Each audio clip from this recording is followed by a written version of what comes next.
All right, guys. It is game two of the NBA Finals, and it's not looking good for the Spurs. They just went down two games, and both the games were back in Texas, in San Antonio, at their home.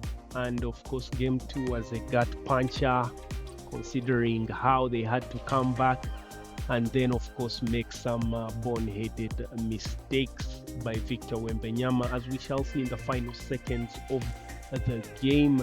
So I have the highlights for you. The shots were not falling for the Spurs, and of course Kyle Anthony Towns continues to have amazing games, following up in game two again. So they ended up losing this one by just a single point. If you ask me, I think he should have driven and go in and try to get a foul, but he decided to shoot. But anyway, like Shaq said, the guys from inside the NBA said that he's just 22 years old and all this is a learning experience. Started out terribly in the first half. He only had 7 points. That's Victor Wembanyama. Then came back to score around 22 points in the second half of the game. So let's jump into the highlights of this one and have a look at it.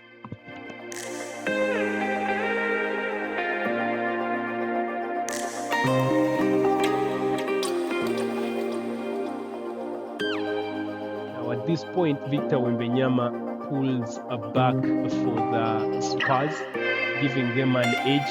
This was to increase their lead. It was an extra and one shot, so it gave them 104. That was the last basket they made, and what followed were just boneheaded mistakes. Now the defense was good. It was a full court press, as you can see right there, but of course everyone knows when it comes to crunch time, it is Brunson time, and he always does those mid-ranges just like that. As you can see, the mid-range brings them to 104, both of them. So at that point in time, they call for a timeout. Then they go in, they inbound. Of course, they advance the ball to the other side. Now this is Victor trying. This is again what I'm saying. He should have driven. That was the first shot he makes. An unnecessary shot. He shouldn't have made that shot because he's big enough. He's big enough, and he can drive that ball and go and get a foul. Then comes another ball-headed whatever. Of course, they advance the ball. This is New York Knicks. They advance the ball. Now we just have 20 plus seconds. They had a foul to give Victor Wembanyama. That was the momentum that they had, not allowing any baskets to go in. Now you're going to see he's going to rebound the ball. Anyway, he had a terrible game. The box score do not actually reflect what Victor Wembanyama was going through in this game. So here, he misses that. Victor rebounds. Now they're advancing. Victor passes the ball to his teammate who is not seeing him. Castle had no eyes on him. That is number one rule. Rookie moves. That's a rookie move. You do not pass the ball to a player that is not seeing you, that is not watching you. Now Castle had just momentarily turned his head away from his teammate, and then Victor tosses the ball towards him after some good defensive coverage right there. So you see Castle turns away, tosses the ball right into his back, and of course Brunson here, he only makes one of the two shots. He makes the first one, the second one misses, and then they call for their final timeout. They had one timeout to advance the ball, and that gave them the opportunity. The fact that Brunson missed the second shot, it meant all they needed was 2 points. They didn't need to shoot. Just drive in, let them foul you. But anyway, they didn't do that. So Brunson at this moment goes for the final shot, and then of course he doesn't make it. He misses it as well. Right there, and it bounces out, and then Rook Cornet, you see now Cornet actually kicks that ball, and it's supposed to be a kick ball foul, but fortunate for the Spurs, they don't see that, and they don't even call it at that point in time. As you're going to see right here in the highlights, Luke Cornet actually kicks that ball right there after that. So there's a scuffle, everyone, ball jumping everywhere. But Luconet actually uses his foot to corral that ball in and get that rebound on their side. Now, of course, the referees were not able to see this because everything is happening in real time, and there are so many bodies. The ball is bouncing off feet and legs everywhere. But Luconet, as you can see right there, corrals that ball with his foot and then picks it up, and that already gives them an advantage.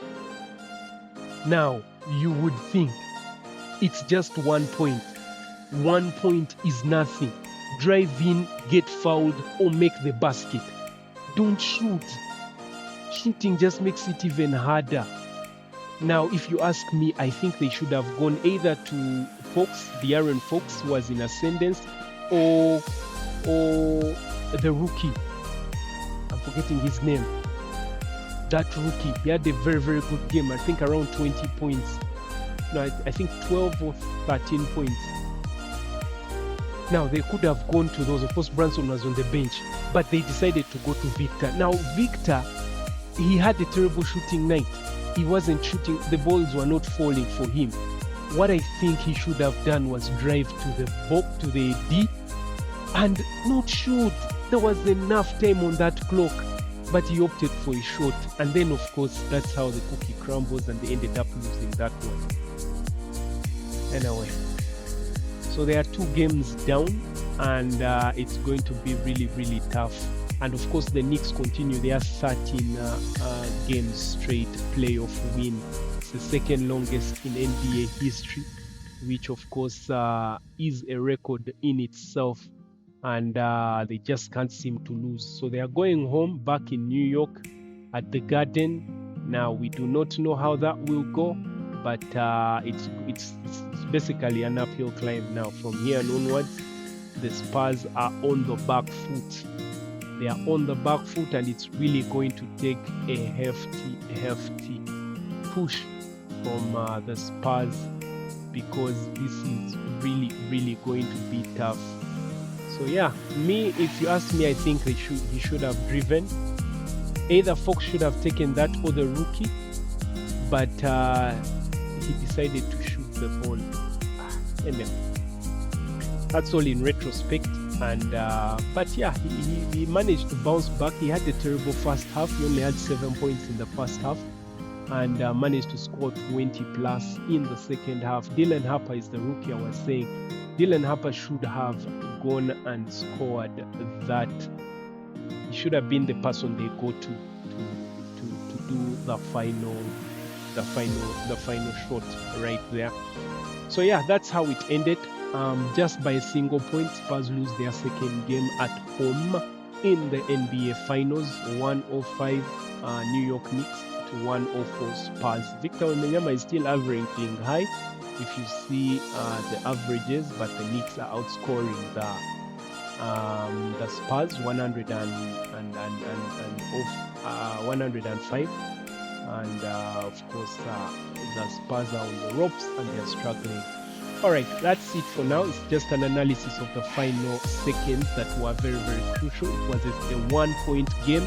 They lost the first one convincingly by 10 points. Now the second one by just a single point. Now I do not know if they have it in themselves to pull off a win at the Garden, so that when they come back home in game 5, if necessary, they are able to at least get 2 games, because I think this is going to go to 3 games. And they are going to have to crawl their way back from 3 games down. But anyway, you and I, we shall see. So guys, I'm out. Peace out.